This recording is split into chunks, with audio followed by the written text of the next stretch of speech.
नमस्कार। नारी common star में आप सबका स्वागत है। आज हमारे साथ है पल्लवी मैम, पल्लवी रायपुरी जी।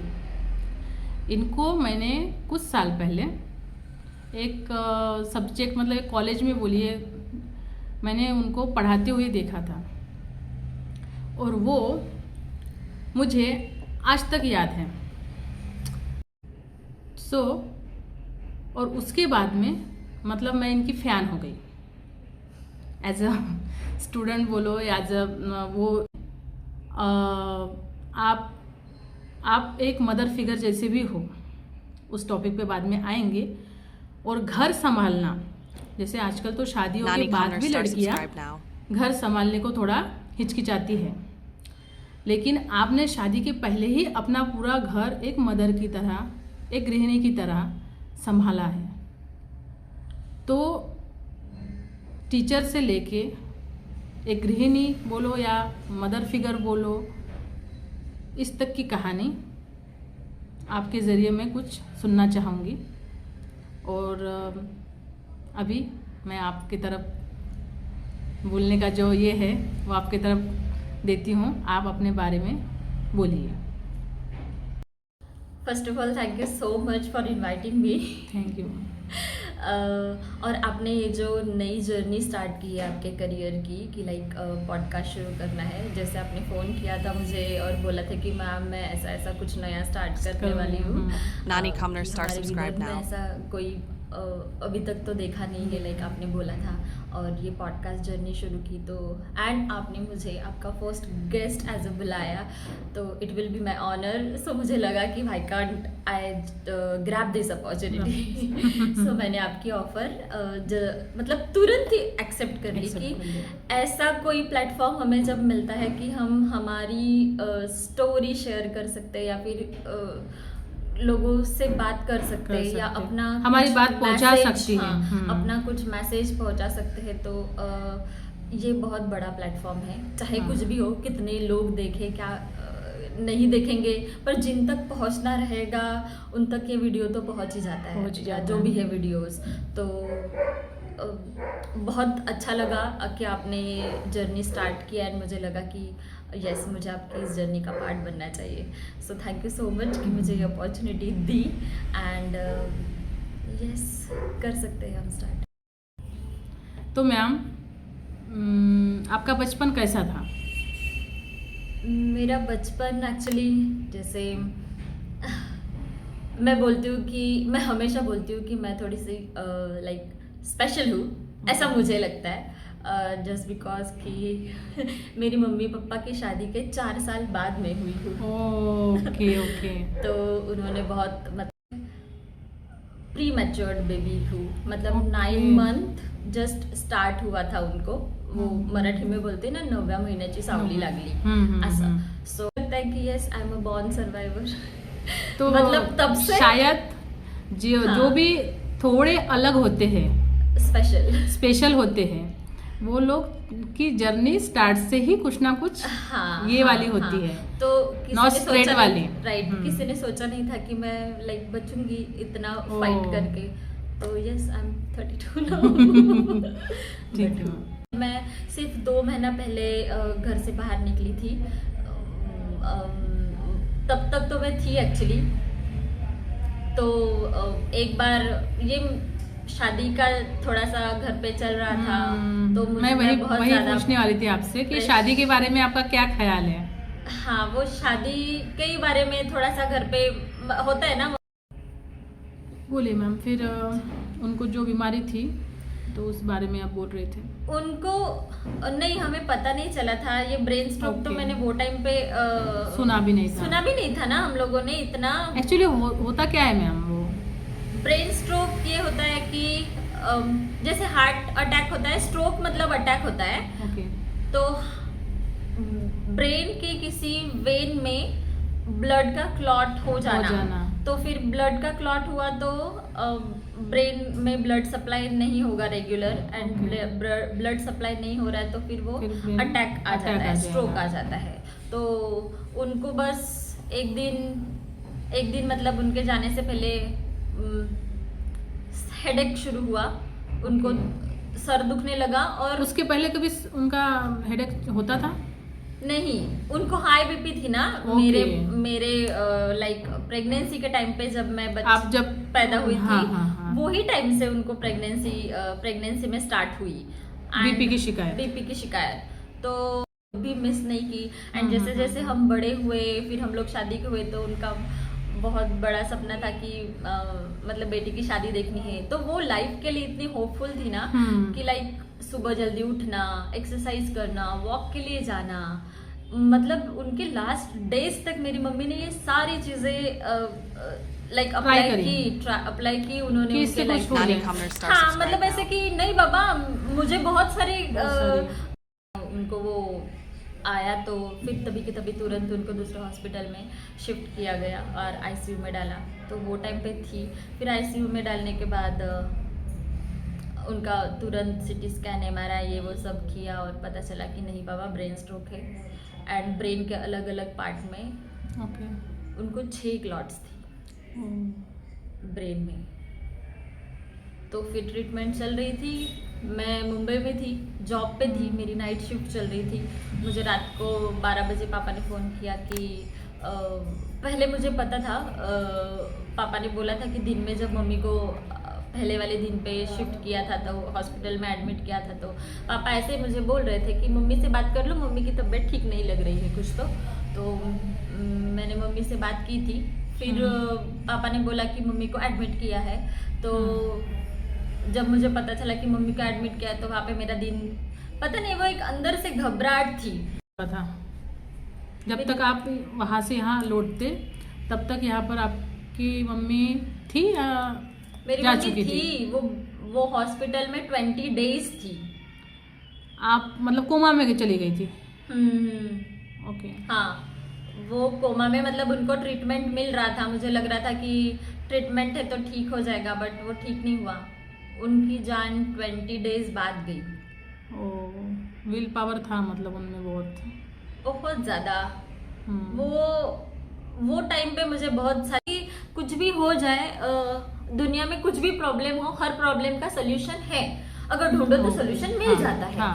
तो मुझे ऐसे था कि मैं सपने में यही सोच रही हूँ, हाँ कुछ तो बुरा हो रहा है लाइफ में, या जो भी है, सपने में था कुछ तो बुरा हो रहा है। मैं कहीं तो जा रही हूँ, मैं फंसती जा रही हूँ, मैं बाहर निकलने का रास्ता ढूंढ रही हूँ और वो मैं निकल ही नहीं पा रही हूँ। बट दिमाग में ऐसे है कि मेरी मम्मी ऐसे करती थी और मेरी मम्मी वैसे करती थी।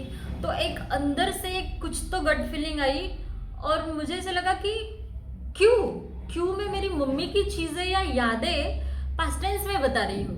ये वो टाइम पे एक बार रिलेट हुआ था। तो ना हमें ऑलरेडी सिग्नल्स मिलते हैं पर मैं वो टाइम नजरअंदाज कर लेते। हाँ, हम डॉट्स नहीं कनेक्ट कर पाते। हम वो हो जाने के बाद डॉट्स कनेक्ट करते। उसके आई थिंक साल भर पहले होगा या कभी, तो मुझे अभी पता नहीं ये इस चीज पे कोई बिलीव करेगा नहीं करेगा पता नहीं, बट होता है। कभी मुझसे कुछ प्रॉमिस नहीं मांगा था, पर वो टाइम पे उन्होंने मुझे प्रॉमिस मांगा था कि बस मुझे प्रॉमिस करो कि तुम अपने हेल्थ का ध्यान रखोगी। तो मैंने कर दिया। ये बात मुझे बाद में रिलेट हुई कि ऐसा क्यों बोला था उन्होंने, क्योंकि वो हमारा लास्ट कन्वर्सेशन था समथिंग, या उन्होंने, क्योंकि उनको मेरी हेल्थ की ट्यूशन थोड़ी सी ये थी, क्योंकि हेल्थ वाइज मैं ऑलरेडी, जैसे बोला मैं। और एक बात मैम, जो लोग सुसाइड करते हैं, दुनिया, समाज, लोग उसको कमज़ोर मानते हैं, या कमज़ोर था, दिमागी रूप से कमज़ोर था, या बहुत डरपोक था, इस वजह से उसने हार मान ली। बट ट्रूथ ये है कि जितना डीप सोचोगे, जो इंसान बहुत गहरा सोचता है, अक्सर वही वो चीज़ के तरफ चला जाता है। ये बहुत अच्छा पॉइंट मतलब लाइक आपने निकाला है या बोला है। हाँ, बरोबर। बिकॉज यू नो ये जो भी आपने बोला ना, वो बहुत रियल है। जो कहते, जो भी है, जो रहता है डिप्रेशन में वही समझता है। और ये बहुत रियल, जो बोलते हैं कि डिप्रेशन इज रियल। हाँ, जो वो एंजाइटी इज रियल, जो वो सहता है वो उन्हें ही पता होता है। बट नहीं, आने के पीछे रीजन है, सच कहूँ तो। अभी जैसे मैं खुद फ़िलहाल एंजाइटी एंड लाइक डिप्रेशन वाला फेज से जा रही हूँ, जैसे कि मेरी मम्मी के जाने के बाद से। तो जो हमारे जो भी इमोशंस हैं वो हम हमारे अंदर लाइक दबा के रखते हैं लॉन्ग टर्म के लिए, तो वो होता है। अब लाइफ में ऐसा बहुत सारी चीजें होती है ना, लाइक बुरी इन द सेंस जैसा हम अपने खिलाफ हो जाती है। जो हम चाहते हैं वो वैसा नहीं होता है, और हमारे विश के अगेंस्ट में अगर जब होता है तो हमें ऐसे लगता है तो कि बुरा हुआ है या फिर हम दिल पे लगा लेते हैं। तो वैसे ही कुछ होता है अपने लाइफ में हुआ है या फिर हम दिल पे लगा लेते हैं, तो वैसे ही कुछ होता है अपने लाइफ में, जैसे हम कुछ सपने देखते हैं ऐसा होगा, और जैसे आप जिंदा दिल हो, जिस इससे मैं आपको जानती हूँ, जैसे आप जिंदा दिल हो या फिर जैसे आप बात करती हो दिल खोल के, माइंड खोल के, पूरे आवाज से, वो इंसान अगर डिप्रेशन का शिकार हो ना तो बुरा भी लगता है और लगता है कि इस इंसान के साथ नहीं होना चाहिए। आप ऐसे किसी को देख के बता ही नहीं सकते कि ये डिप्रेशन में है। आप पता ही नहीं कर सकते कि किसी के मन में क्या चालू है, वो आजकल ये ज्यादा बढ़ रहा है। हाँ, आजकल ये जो ये सब ज्यादा ही हो रहा है।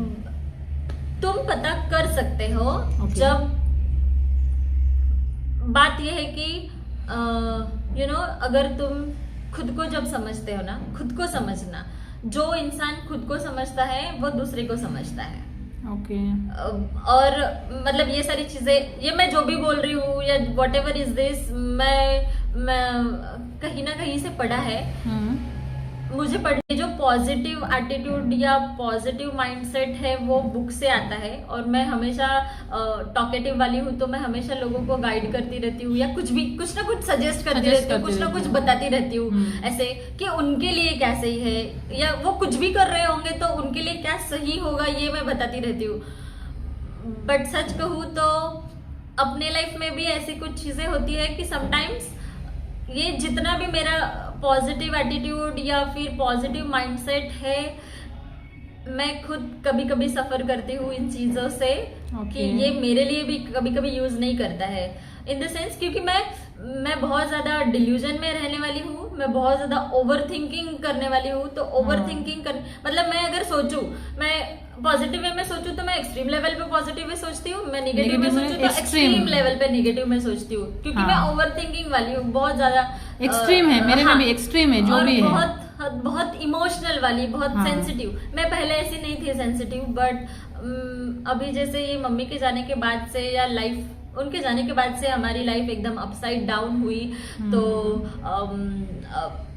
ये सारा चीजें, वो इमोशंस ये बॉडी ने फेस किया, दिमाग ने फेस किया, दिल ने फेस किया, पूरे बॉडी ने फेस किया, तो शायद उसका असर तो हुआ है ऑलरेडी, क्योंकि हमें लगता है कि हम कुछ टेंशन नहीं ले रहे। ये जो भी बोलते हैं वो ऐसे हवे में बोलते हैं, लाइक उनको फेक वो रहता ही हमारे बैक ऑफ द माइंड में। एंड ये जो पॉजिटिव एटीट्यूड रहता है, जो इंसान डिप्रेशन में रहता है ना, वो नहीं सोच पाता कि लाइक मतलब खुद सुसाइडल लेवल पे वो इंसान जाता है जो खुद की हेल्प नहीं कर सकता। एंड ये सुसाइडल थॉट्स मैं ऑलरेडी फेस कर चुकी हूँ मेरे लाइफ में, जब मेरे लाइफ के मैं बहुत लोवेस्ट फेज में थी। और फिर एक मेरी मम्मी की बात क्लिक होती है कि वो हमेशा लाइफ के लिए होपफुल थी, तो उन्होंने बोला था कि नहीं ऐसे दिमाग में ख्याल नहीं आना या ये तो नहीं करना। एक बात वो थी दिमाग में, और फिर दूसरी बात उनके जाने के बाद भी अभी सपोर्ट तो लाइक एक होता है ना कि मेरे अंदर से कुछ तो चला गया है।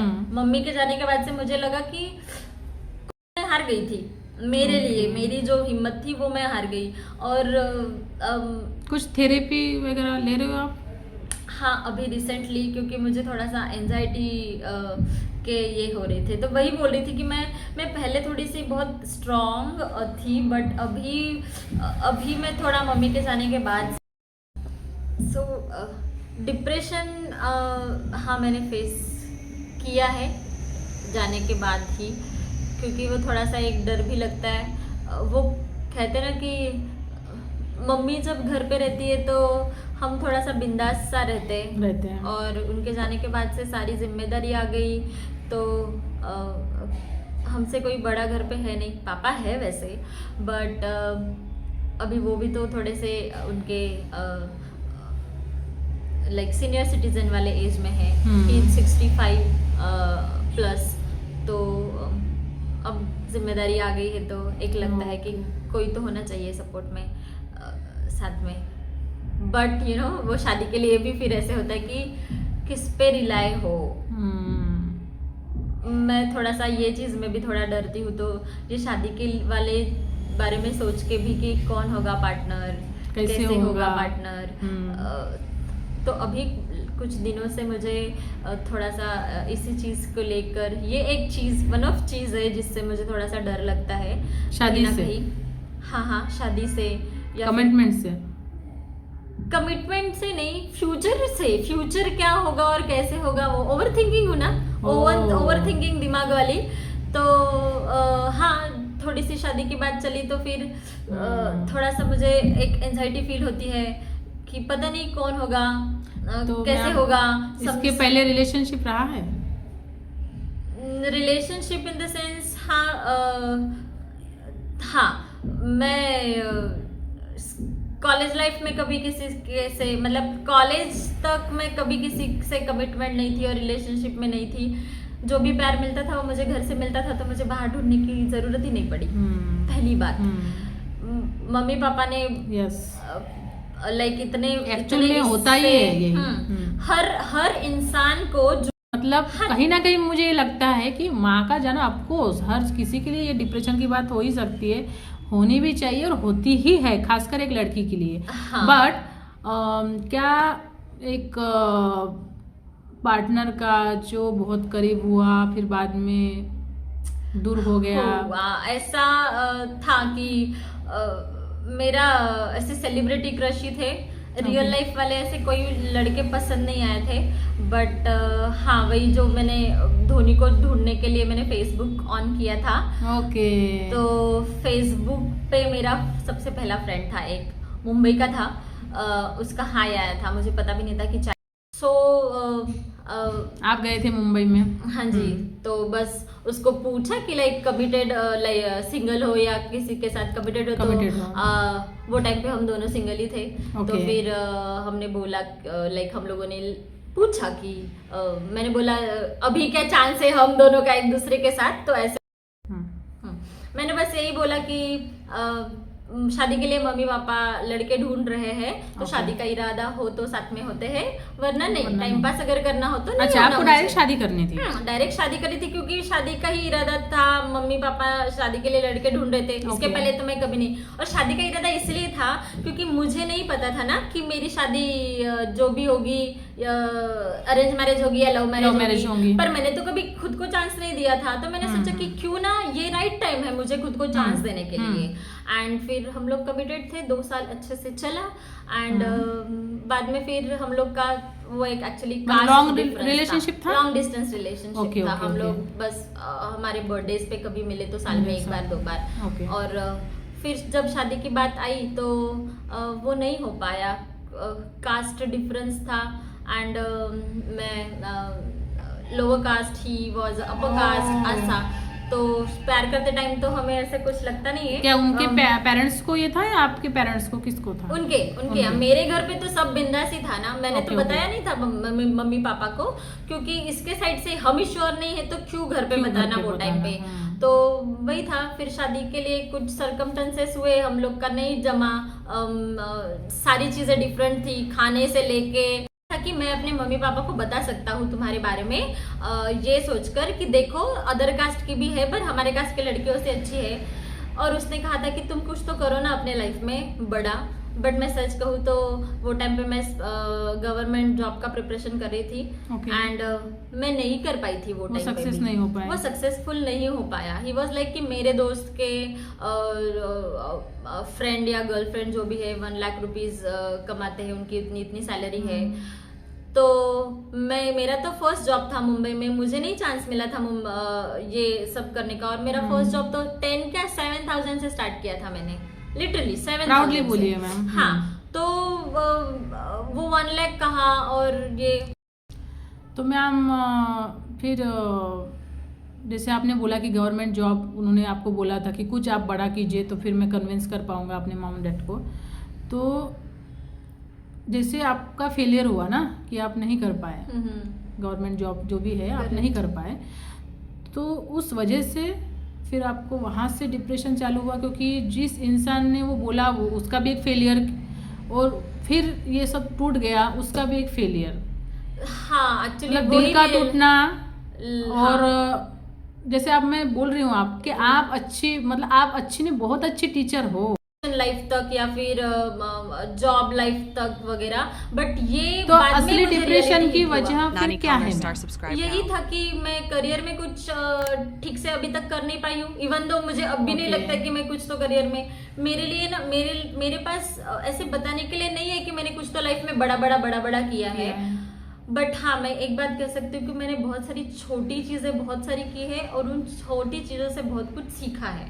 तो मैं एक लर्नर हूँ पहले से, वो मेरा एटीट्यूड है लर्निंग वाला। एंड जो मैंने लर्न किया है वो ऑब्वियसली मैंने किसी से तो पढ़ा है या फिर बुक में पढ़ा है, तो मेरा ऐसा है कि मैं वो मेरे तक क्यों रखूँ, ये मैं हमेशा किसी न क्या किसी आप को बताती अपनी रहती हूँ। जर्नी, अपनी जीवनी पब्लिक मतलब कुछ ऐसा लाना चाहती हो? हाँ, है दिमाग में कुछ तो लाइक मैं ऐसा कुछ करूँ कि हर किसी के लिए वो जाकिर खान बोलते हैं ना, कोई 25 साल तक रह गया तो उनकी स्टोरी रहती है। हाँ। तो हाँ, मैंने भी बहुत छोटी चीजों से कुछ ना कुछ सीखा है। तो आप किताब या ऐसा कुछ लिखना चाहती हो? हाँ, वो मेरे टू डू लिस्ट में है, मेरे ड्रीम बुक में। आप जल्दी ही वो But, कीजिए। हाँ जी। और एक बात बताना चाहती हूँ मैं कि आपकी काबिलियत आपकी कामयाबी नहीं बोल सकती है। अगर कोई इंसान बहुत कामयाब है इसका मतलब ये नहीं कि वो काबिल ही है। हाँ, राइट। शायद आप कोई कभी कभी ज्यादा खास करके क्या पता उन्होंने एक मुकाम तो हासिल कर लिया होगा, बट जिंदगी की जो एक आपके सामने अगर 2 लोग आ गए तो आप उनको समझा सकती हो। जो काबिल भी होगा शायद वो ना समझा पाए। हाँ, राइट। समझे? राइट। एक होती है इंसानियत की जर्नी और एक होती है जो अपन इस वर्ल्ड में जो पैसा, पोजीशन, हाँ मटेरियल जो, हाँ एक जो होती है वो लड़ाई होती है, वो जल्दी जीत जाते हैं। हाँ जो लोग जी। एक्चुअली बहुत प्रैक्टिकल होते हैं। हाँ जी। और जो लोग शायद इमोशनल होते हैं वो इस चीज इसी में- सब इसमें चक्कर में पड़ जाते हैं। करेक्ट। मैं वो टाइम पे हूँ कि लाइक Yes. वो ये वे में पड़ गई। तो क्योंकि मैं आप emotional ऐसा वाली हूँ। कभी लो मत फील करवाइएगा कि आप एक किताब तो खोलिए ही, मतलब लिखिए अपने बारे में। कुछ तो होगा। और बहुत लाइफ बहुत वो टाइम पे बहुत हिट करी, बहुत क्वेश्चंस दिमाग में हिट करे, तो मुझे नहीं समझ में आता था कि what is my life purpose. मुझे वो सवाल हमेशा कम से कम ज़हन में 2-3 रहता साल है। तक रहा मेरे दिमाग में कि व्हाट इज माय। अब तक तो मैं मस्त नॉर्मली जी रही हूँ, Yes. बट क्या कर रही हूँ मुझे नहीं पता। बहुत स्कैटर्ड लाइफ हुई, मुझे अब भी नहीं पता। अब धीरे धीरे समझ में आने लगा है और धीरे धीरे मैं सेटल आउट करने की कोशिश कर रही हूँ। Okay. तो यस, लेट सही बट हो रहा है रियलाइजेशन। एंड मुझे नहीं लगता कि मैं लेट हूँ मेरे लाइफ में, क्योंकि नहीं। जो भी है वो हो रहा है टाइम पे, जैसे जैसा हो रहा है किसी वो। को लाइफ के 40s में आके सक्सेस मिलती है। हाँ जी, उनको लेट ब्लूमर्स बोलते हैं। उस दिन वो बबीता जी का किसी को मैं ये देख रही थी, 20s में, अर्ली 20s में मिल जाता है। करेक्ट। तो इसका मतलब ये नहीं है कि वो 40 वाला कमजोर था, करेक्ट वो 20 वाले से। करेक्ट। वो वही तो मैं शायद वो लेट ब्लूमर्स हूँ। और ये भी अच्छी 30s बात में है। आके- देखिए जैसे अभी अपनी जो अपन जो उम्र में है, इस उम्र में अपनी इम्यूनिटी अपन जो भी है अवेयर हो गई हूँ ज्यादा, अपन health के बारे strong में। है। हाँ 40 के हिसाब से, हाँ, हाँ। 50 के हिसाब से अपन अभी जो जिस उम्र में है वो उस उम्र में अपन स्ट्रांग है। हाँ जी। तो अभी जो बीत गया तो बीतने दो, क्योंकि अपन स्ट्रांग है, झेल लेंगे। झेल क्या लिया पता, actually। हाँ झेल लिए हैं, झेल रहे हैं। हाँ हर जी, हर वुमन के को बारे में हेल्थ। है। तो ये डिप्रेशन के साइड इफेक्ट आपके हेल्थ के ऊपर क्या हुआ है एक्चुअली, ये मेरा क्वेश्चन है। हाँ, वो मैंने एक्सपीरियंस किया है। पहले तो सब कुछ लाइक रिप्रोडक्टिव हेल्थ या मेंस्ट्रुअल साइकिल सब रेगुलर ही था। बट लास्ट या ये 4-5 साल पहले से जब से ये मेंटल स्ट्रेस बढ़ा है, लाइक लव फेलियर वाला एंड लाइक ये मम्मी के जाने के बाद वाला, स्पेशली लव फेलियर वाले से ही मुझे थोड़े थोड़े एक्सपीरियंसेस आए, लाइक पीरियड में इरेगुलरिटी। सो मतलब यस, मैंने पीरियड्स में थोड़ा सा इशू हो रहा था कि मुझे लाइक हर 15 डेज में ही पीरियड आता था, एक महीने में 2 बार साइकिल होती थी। तो ये कभी डिप्रेशन के पहले हुआ था मैम? नहीं, डिप्रेशन के बाद हुआ। ओके, उसके बाद में लाइक ये जो ब्रेकअप फेज था, तो ब्रेकअप फेज में जो लाइक वो जो पेनफुल सिचुएशन से मैं जा रही थी, वो ग्रीफ से जा रही थी और थोड़ा डिप्रेशन, हमें नहीं पता था कि हम डिप्रेशन में हैं, हम बस दुख में होते हैं। फिर वो दुख बहुत ज्यादा एक्यूमुलेट होता है, तब जाके हमारी मेंटल स्टेट कुछ तो और होती है और कुछ तो और होती है, और फिर हम उसको नाम देते हैं डिप्रेशन है। डिप्रेशन वाले इंसान को नहीं पता होता है कि वो डिप्रेशन में है। जब वो ऐसे हमें बहुत एक्सट्रीम नेगेटिव पे जाते हैं तब समझता है। तो वो हुआ, तब से धीरे धीरे साइन मिलने लगा मुझे, मतलब मेरे बॉडी ने साइन देना शुरू किया कि नहीं बाबा कुछ तो हो रहा है। अब समझ नहीं आ रहा है कि वो डिप्रेशन की वजह से, ये स्ट्रेस की वजह से, या तो फिर एज की वजह से है। नहीं, एज की वजह से तो नहीं हो सकता। हाँ, राइट। और ये हो सकता है स्ट्रेस और डिप्रेशन। 30s में तो पहुंच रही थी वो टाइम पे, 28-29 की थी, पहले तो सब कुछ रेगुलर था। तो ऑब्वियसली ऐसा अब क्या चेंज हुआ जो हमारे ये इसमें चेंज हो रहा है। फिर धीरे धीरे समझ में आने लगा, तो अब संवरना है इसको, मेस्ट हो गया है तो संभालना है, ऐसे टाइप का तो हुआ है। रिसेंटली फिर मम्मी के जाने के बाद से मुझे कुछ ज़्यादा ही हो गया था वो issues, painful cramps and heavy bleeding and her 15 days में आना। फिर एक तो पहले खून की कमी, फिर जाके ये वापस से जा रहा है। बहुत लाइफ में मतलब बहुत टफ फेजेस हेल्थ रिलेटेड वाले भी ये किए। तो फिर हॉस्पिटल गई वापस से, फिर वो सोनोग्राफी है वो, उसमें पता चला कि फिर स्वेलिंग आई हुई है ओवरीज पे एंड यूटेरस पे। तो फिर मैंने अगेन क्वेश्चन करने की आदत, तो मैंने सवाल किया कि क्यों ये जो स्वेलिंग आई हुई है तो फिर क्यों आया, इसका क्या रीजन है। फिर उन्होंने बोला कि उनका एक सेंटेंस था, वो मेरे जो डॉक्टर थे उन्होंने बोला कि हार्मोनल इम्बैलेंस हुआ है। तो हार्मोनल इम्बैलेंस होना ये अब का न्यू नॉर्मल है, ऐसे उन्होंने कहा, क्योंकि ये बहुत कॉमन हो गया अभी के टाइम पे। तो कॉमन हुआ है तो क्यों लाइक लाइफस्टाइल बदल गई है। तो मेरा हार्मोनल इम्बैलेंस, मैंने पूछा फिर क्यों हुआ ये हार्मोनल इम्बैलेंस, तो बोलते हैं कि ये स्ट्रेस की वजह से भी हो सकता है। तो मैंने बोला कि हाँ स्ट्रेस तो आया है, मैंने लिया नहीं बट आया तो है लाइफ में। मैं एक्सेप्ट कर रही हूँ कि कुछ तो हुआ है लाइफ में। लाइफ इतनी अपसाइड डाउन हुई है ये 4-5 साल में। तो स्ट्रेस की वजह से फिर वो डिप्रेशन या इसके वजह से फिजिकल हेल्थ पे हुआ। तो हार्मोन, तो फिर वही कि मेडिसिन चालू थी, बट वो मेडिसिन लेते टाइम ठीक था, और मेडिसिन छोड़ दिया तो वापस से मतलब बंद किया तो फिर से वैसे प्रॉब्लम शुरू हो गई। फिर मुझे लगा कि ये मैं कब तक लेती रहूंगी मेडिसिन। तो फिर लाइफस्टाइल थोड़ा सुधारने वाला वो बैकग्राउंड में ये भी चल रहा था कि नहीं अब हमें थोड़ा सा इस पे ध्यान देना है।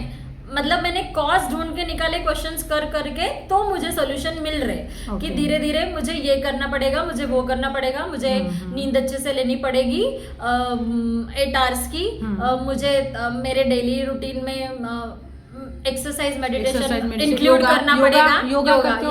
योगा भी कर दी हूँ छोटा मोटा। अब मम्मी के जाने के बाद से घर संभालने की जिम्मेदारी पूरी आ गई। तो मैं वही बोलना चाहती थी कि मैम पता तो सब है, बट जैसे सुबह हर वुमन को, जो भी मदर है एक्चुअली, उनको टिफिन बनाने का रहता है। हाँ जी। तो वो योगा करे, मेडिटेशन करे, क्योंकि मेडिटेशन करने के लिए भी तो आपको स्थिर होना पड़ेगा। अगर आपको पता है कि अभी 8 बज रहे, 7 बज रहे, आपको ये काटना है, वो रोटी बनाना है, वो पराठा बनाना है, तो मैम नहीं हो सकता। तो इस वजह से ही बोल रही थी मैं कि वुमेन्स अपने हेल्थ का ख्याल कैसे रखे, मेंटली, फिजिकली, इमोशनली। हाँ, कभी कभी सब कुछ होते हुए भी उसको कुछ नहीं मिलता मैम। करेक्ट। तो वो खुद में संतुष्ट है, वो कुदरती है, बट वो खुद को फुलफिल कैसे करवाए करेगी। हाँ, वो अब मैं जाके एक्सपीरियंस कर रही हूँ आफ्टर 30s, और बिना शादी की ये जो जिम्मेदारी आ गई है। और आज जो आप रिलेट कर सकते हो ना, एक हाउस वाइफ या एक शादीशुदा मैरिड वुमन से। हाँ, मैं हमेशा बोलती हूँ वो शायद आपकी एज की दूसरी लड़कियां नहीं कर पाएंगी। राइट, मतलब शादी नहीं हुई है बट मैं ऐसे बोल सकती हूँ और मैं प्राउडली बोलती भी हूँ कि I am proudly full time home maker तो मैं बन गई हूँ, क्योंकि मैंने मेरी प्रायोरिटी चूज कर ली। करियर वाला मुझे फाइनेंशियली कोई इशू है ही नहीं, क्योंकि मेरे पापा ने ऑलरेडी वो हम लोग का ऑलरेडी सेट करके रखा है। जो चाहिए वो मिल गया, पैसे कमाने वाला ऐसा नहीं है, बट वो जो भी है वो उनका है। मेरा क्या है, मेरा कुछ भी नहीं है। तो ये एक है कि मुझे इस पे काम करना है। अभी जैसे आपसे बात करती हूँ तो मुझे थोड़ा बहुत ये बात करने में मुझे मेरा सेल्फ एनालाइज भी हो रहा है ये बातों में। तो मुझे पता है, मुझे मेरे फ्लॉज भी पता है। ओवर थिंकिंग हूँ तो मुझे क्रिटिसिज्म करने की बाहर के लोगों की जरूरत नहीं है, मैं खुद ही काफी हूँ। हाँ, मेरे थॉट्स ही, क्योंकि एक्सट्रीम नेगेटिव, फिर तो वो एक्सट्रीम नेगेटिव पे जाते तो मैं खुद ही क्रिटिसाइज कर लेती हूँ खुद को, मैं खुद ही एनालाइज कर लेती हूँ, ओवर थिंकिंग हूँ। तो मुझे मेरे फ्लॉज पता है कि मुझे कहाँ कहाँ पे काम करना है।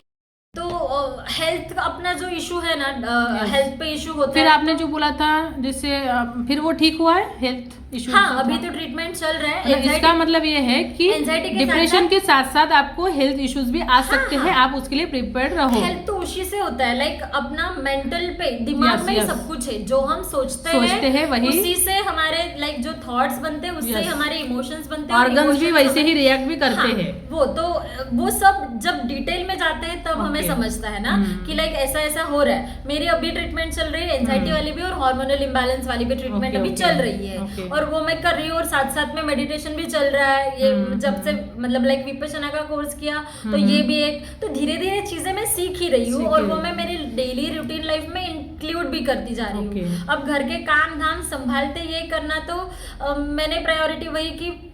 अब जॉब फिलहाल मैं कर नहीं रही हूँ, क्योंकि मैं एक साथ सब कुछ मैनेज नहीं कर पा रही हूँ। जो करती है मैरिड वुमन, बच्चे संभालती है, लाइक वुमेन्स आर मल्टीटास्किंग होती है, and they are, I salute to them, जो इतना सब कुछ लाइक इसमें मैनेज करती है। मैं अभी अभी सीख रही हूँ, क्योंकि मैंने पहला ऐसा कुछ किया नहीं था मेरे लाइफ में। ये सारा फेज अभी आया। सैल्यूट है उन सबको। हाँ, सैल्यूट है उन सबको जो करती है। मैंने देखा है, मैं मुंबई में जॉब करती थी तो वो लोग घर और जॉब दोनों एक साथ संभालते, बच्चे संभालते, उसके बाद में भी कभी कभी बट पता है मैंने ये ऑब्जर्व किया कि ये सब करते करते करते वो खुद को टाइम देना भूल जाती है। यस, तो ना उनको वैसा अप्रिशिएशन मिलता है ना। हाँ, सबके लिए जीती है वुमन, खुद को टाइम नहीं देती, खुद को प्रायोरिटी नहीं देती, इसलिए उनके हेल्थ पे वो असर करता है। तो हर वुमन को वो देखना पड़ेगा, सोचना पड़ेगा कि प्रायोरिटी डिसाइड करनी पड़ेगी कि अपने लिए अपनी, मतलब ये सब तो कर रही हूँ बट मुझे खुद के लिए भी टाइम देना है। तो कम से कम सबने हाफ आवर समथिंग, मतलब 10-15 मिनट की एक्सरसाइज कर ली, और 10-15 मिनट जिसमें, और अगर वो भी नहीं कर सकते जिसमें आप खुश हो, वो कर लो। हाँ, वो भी है, जिससे आपको खुशी मिलती है। हाँ, वो भी है। बट अभी जैसे खाना बना रहे, हर कोई अपनी अपनी खुशी अपने अपने हिसाब से ढूंढ लेता है। खाना बनाने में खुशी मिलती हो तो ये वो, तो वो तो है, वो तो मेंटल लेवल पे। बट फिजिकल लेवल पे क्या, फिर हेल्थ इशू है तो एक्सरसाइज तो करनी पड़ेगी ना।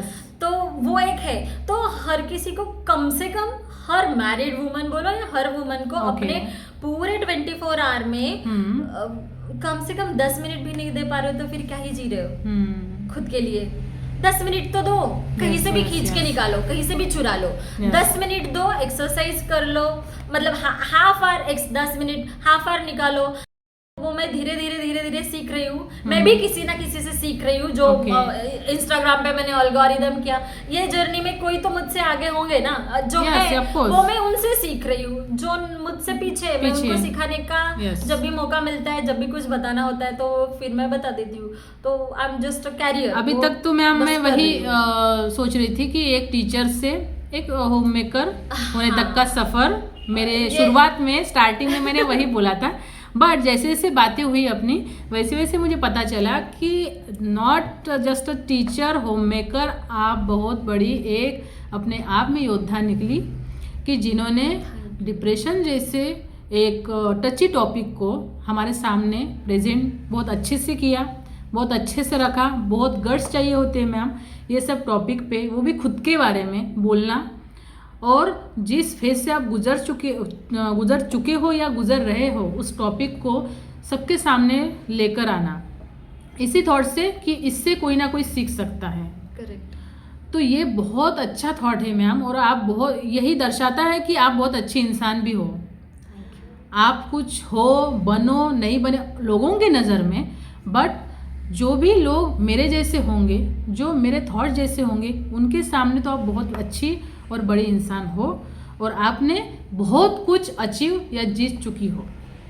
हाँ, अब जैसे मटेरियल तो आगे ही वैसे हाँ, लगता है मुझे। मटेरियल के इस हिसाब से आप शायद ही matter नहीं करता है, क्योंकि आप जैसे बोला ना कि आप जिंदा हो, आप मेरे सामने बात कर पा रही हो, अभी हम लोग एक जगह पे है जहाँ अपन बात कर रहे हैं, यही बहुत है, यही अचीवमेंट है शायद। और जैसे अपन पॉजिटिव सोचेंगे वैसे वैसे सामने भी पॉजिटिव होता रहेगा मैम।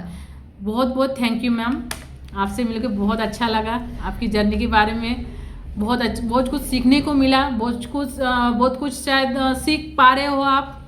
अभी जो भी लर्नर सीख रहे है हो। वो कहीं ना कहीं से, चाहे अपने से छोटा हो बड़ा हो, उससे सीख ही लेता है। हाँ जी। तो बहुत अच्छा लगा ma'am, thank you Thank you so और much, ऑल द बेस्ट आपकी सामने की जर्नी के लिए। अगर शादी करोगे, जो पीछे का है वो भूल के आगे बढ़िए आप, Right. और शादी कीजिए तो ज़रूर बुलाइएगा हमको। हाँ जी, हाँ जी। आपको भी थैंक यू सो मच कि मुझे यहाँ पे आपने एज अ गेस्ट इनवाइट किया। Okay. माय प्लेजर, मुझे ये प्लेटफॉर्म दिया कुछ बोलने का, मेरी जर्नी, मेरा एक्सपीरियंस शेयर करने का। So thank you so much, and wish you all the best for your podcast journey. Thank you